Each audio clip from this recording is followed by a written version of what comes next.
السلام الله عليكم ورحمة الله تعالى وبركاته نبض وديال كسو دوادا ورك في النماء الدقارة تي في وسيطة سيدين كيمانيا حروبة وتلفزيون كالدقارة تي في وكلية مقالة جيجيجي عاصمة الدقان كالصومالي دا قضبضا وررك وقود دور كورونا ندين حيننا وحا كمدا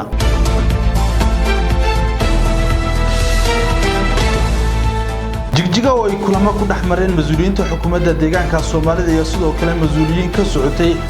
shirkadaha duulimaadka dalkan Itoobiya oo horkacay maarayaha guud ee shirkadaasi maamulka Hirshabelle Soomaaliya oo war cusub ka soo saaray kursiga lagu muranka badan yahay Faad Xaaji Yaasiin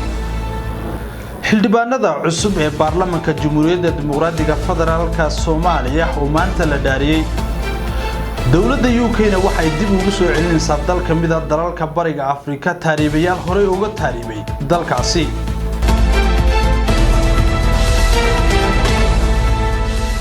Booliska New York ayaa gacanta ku soo dhigay eedeysane lagu eedeeyay Booliska New York oo sheegay inay gacanta ku soo dhigeen eedeysane loo haysto dhaawac dad tiro badan oo rayid oo ku sugnaa goobo ka mid ah goobaha tareemka laga raaco